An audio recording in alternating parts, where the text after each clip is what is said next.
Hey guys, welcome back to r/MaliciousCompliance. In this video, OP obeys an HOA and destroys them from the inside by joining the homeowner association. Let's dive right into the video. And the first one starts like this. I bought my house about 15 years ago in what was basically a rural area with maybe a dozen scattered homes on large lots, nice and quiet and exactly what I wanted after dealing with city apartments living for too long. The house came with about 2 acres and I loved having space to garden, keep some chickens and just enjoy the peace. Fast forward about 8 years and developers started buying up the empty lots around us. Within 3 years my quiet little area had transformed into a suburban neighborhood with probably 60 houses, most of them those cookie-cutter mansions that all look identical. The new residents were mostly young families with way too much money and very strong opinions about how everyone else should live, and that is when the HOA formed. Initially, it was just the newer developments that joined. Us original residents were not even part of it, and frankly, we didn't want to be. We'd specifically chosen to live in an area without all those restrictions and monthly fees, but the HOA kept growing as more developments popped up, and eventually,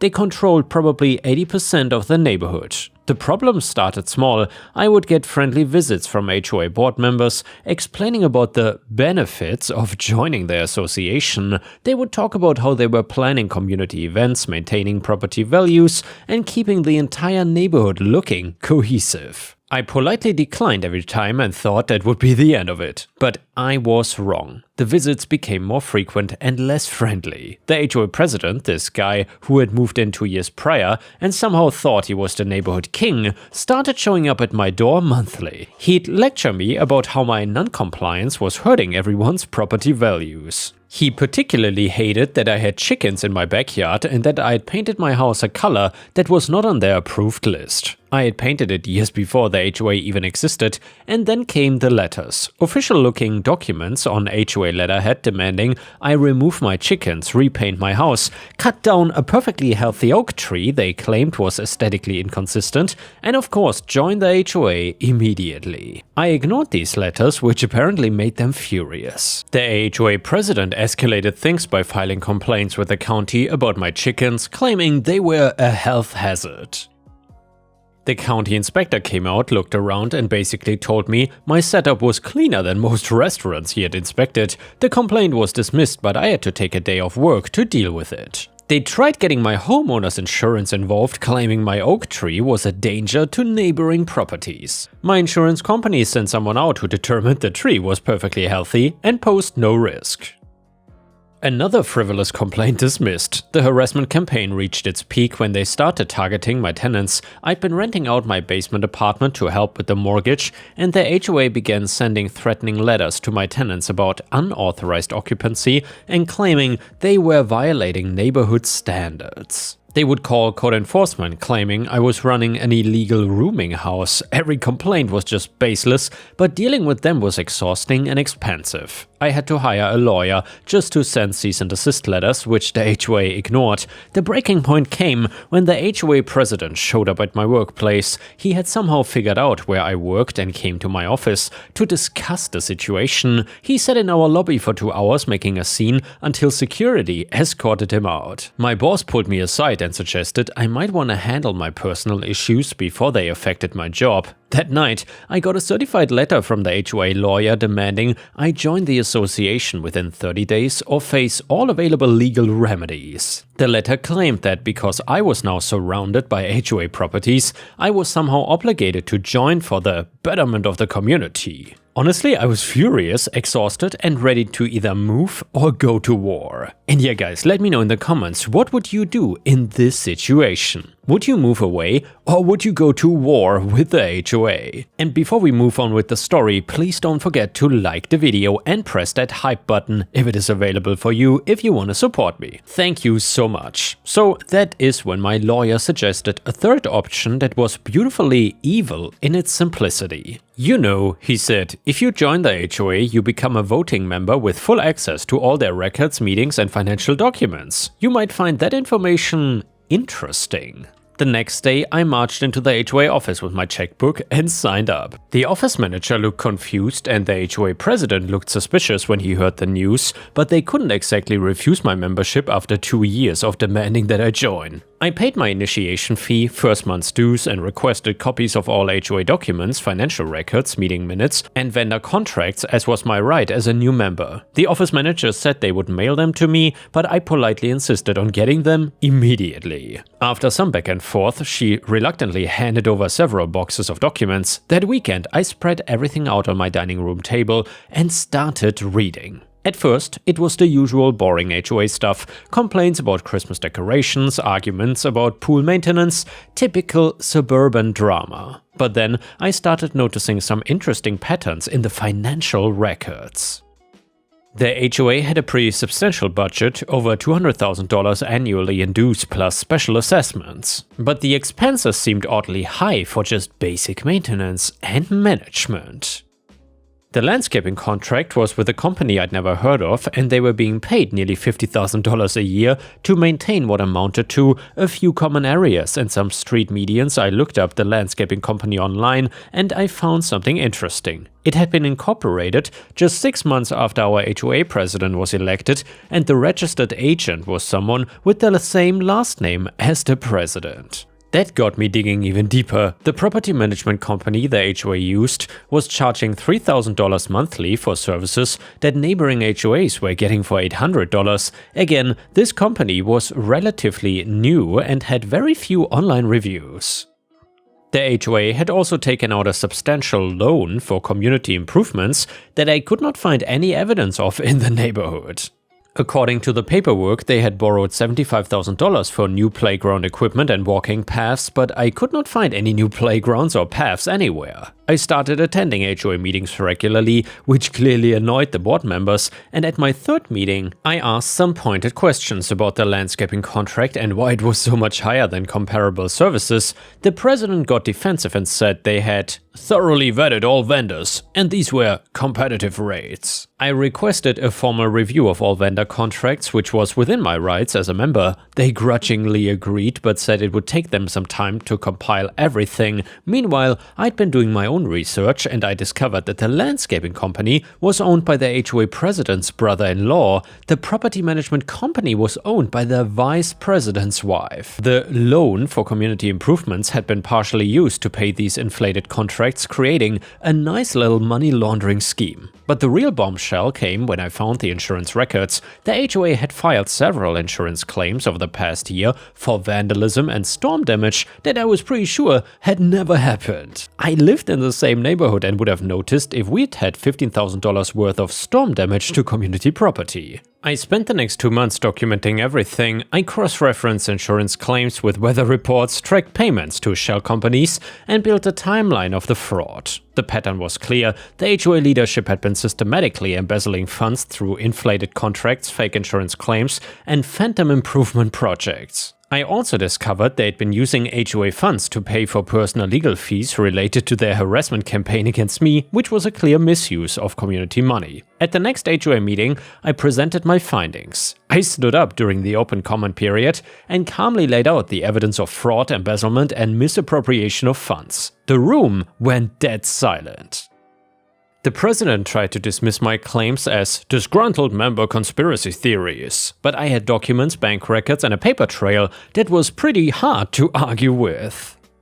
Several other homeowners started asking uncomfortable questions. The president called for an immediate recess and huddled with the other board members. When they returned, he announced that my baseless accusations were potentially libelous and the HOA would be consulting with their attorney about legal action against me. That threat was the biggest mistake they could have made. I'd been careful to document everything properly and had already consulted with both my lawyer and a forensic accountant. I was confident in my evidence. So the next morning I filed complaints with the appropriate agencies and also filed a lawsuit against the HOA leadership for breach of fiduciary duty and fraud. The criminal investigation moved surprisingly quick. Investigators were interviewing homeowners and were subpoenaing HOA records. The insurance fraud was apparently what got their attention. The fake claims totaled over $40,000, which made it a felony. The fake company started unraveling immediately under scrutiny. The landscaping company had no actual employees and no equipment.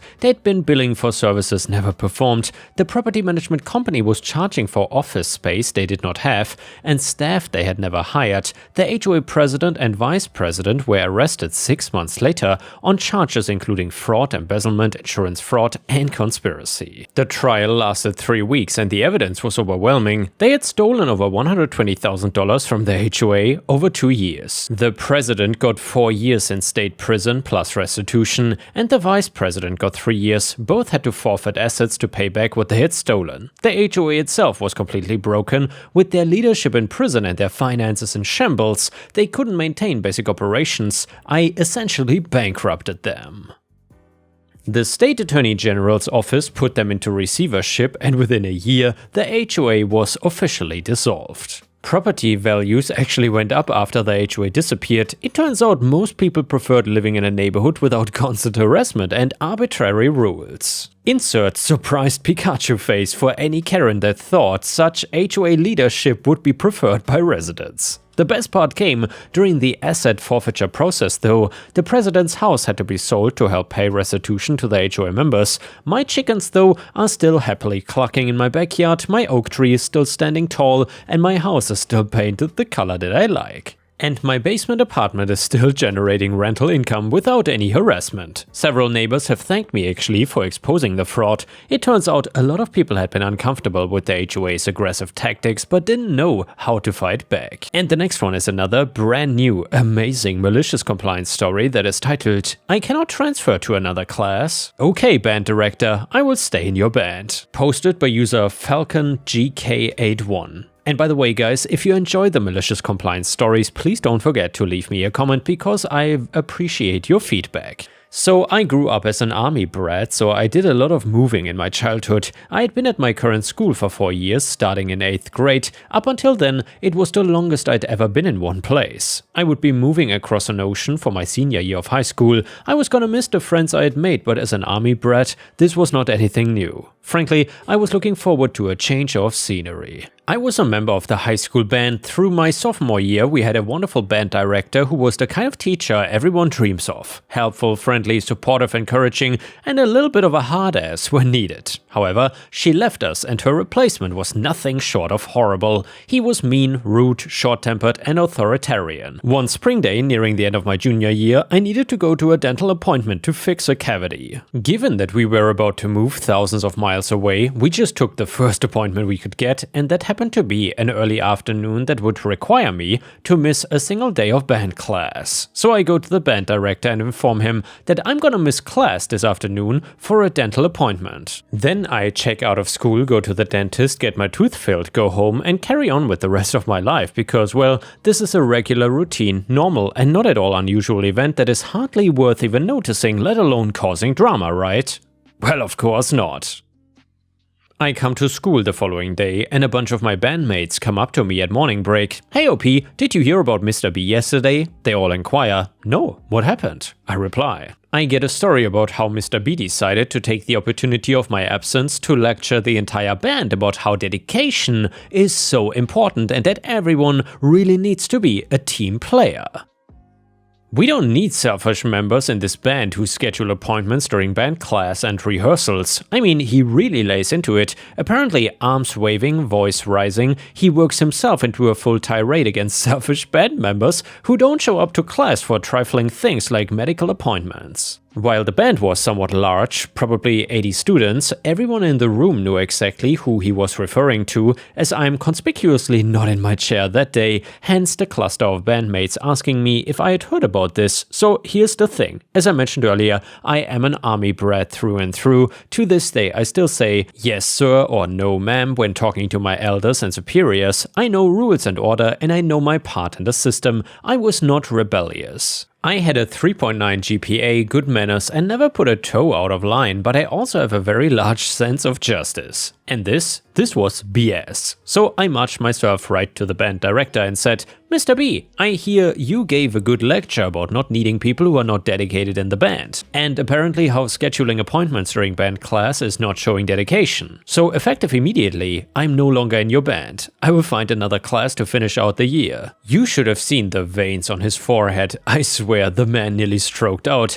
I've never seen anyone angrier. He starts to yell at me, but this is not my class time. I don't have to be there, so I just turn around to walk out. The man literally moves to block my way, yelling about how, "I decide if you're in here or not. You cannot leave this class without my permission. I'm the one in charge." Well, we will see about that. I just walk around him and go about my day. Since this is between class free time, I don't have to stand there and discuss it with him. I go to Coach N, another one of those awesome teachers everyone loves, and tell him about my situation. Coach N happens to teach art history class the same period as the band class, and I asked Coach N if he wouldn't mind if I finished out the year in his class. He encouraged me to try and work it out if I could, but I made it pretty clear to him that I did not respect Mr. B, I was not going to be treated like that, and this was just the last straw in a year-long display of his petty, mean, authoritarian nonsense. Since Coach N and I get along great, he gladly agrees to let me join his art class. So then I go on down to the principal's office and tell the principal that I'm not gonna finish out the year in the band class, but instead that Coach N is willing to let me finish the year in his class. The principal tells me, "We're gonna have to discuss this with Mr. B and your parents. I will set up a meeting." Great, as soon as possible, please. So last period of the day comes and I go to Coach N's class. About 5 minutes into some slideshow about Coach N's trip to Rome last year, and I'm fetched out of the class and told that I've not been allowed to switch yet and I must go to my band class.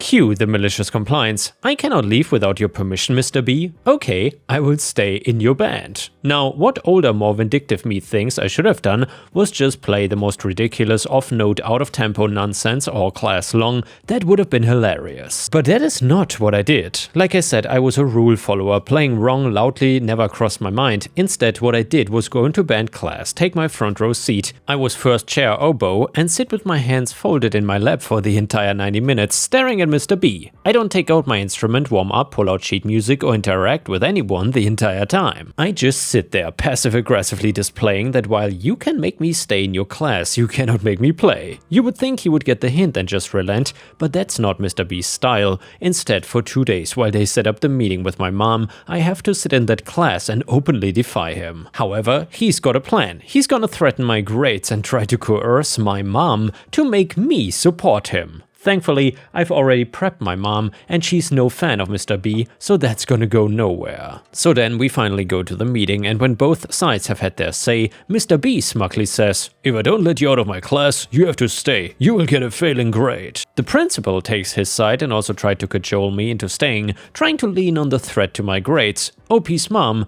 "OP has such great grades, you wouldn't want those ruined now, would you?" My mom, like a boss, basically says, "I think OP's right. He doesn't want to stay in the class. Let's just find an alternative." Then I said to the principal, "You can make me stay if that's what you want to do." Then I turned to Mr. B and said, "I have a 3.9 GPA. I think I can afford one bad grade for 1 quarter in an art credit. I don't think that's gonna ruin my future." So again, you can make me stay and you can give me a bad grade, but you cannot make me play. Every day, in front of every member of that band, I will openly defy you. Do you really want that for the rest of the school year? I still remember the look of defeat on his face. It was glorious. Coach N's class for the rest of the year was great fun. I learned a lot about art history and appreciation, which was something I hadn't really been exposed to before. Then I set off halfway across the world for an international high school adventure my senior year. In a way, I couldn't actually believe I pulled it off. I think it's the day that I realized that I wasn't so different from adults. You could maybe even argue it was when I became an adult. So I guess I could thank Mr. B for that, but I won't. And yeah guys, I'm really curious, have you ever had any awful teachers in your time at school? If you did, please let me know in the comments. I would love to hear your story, or even better, post it on r/ripe stories on Reddit, where you can post full stories and there's a good chance I will read them in a video. And the next one is another fantastic malicious compliance story, and it is titled "It is Good US Money." So to set the scene, years ago I was working for a basic convenience store,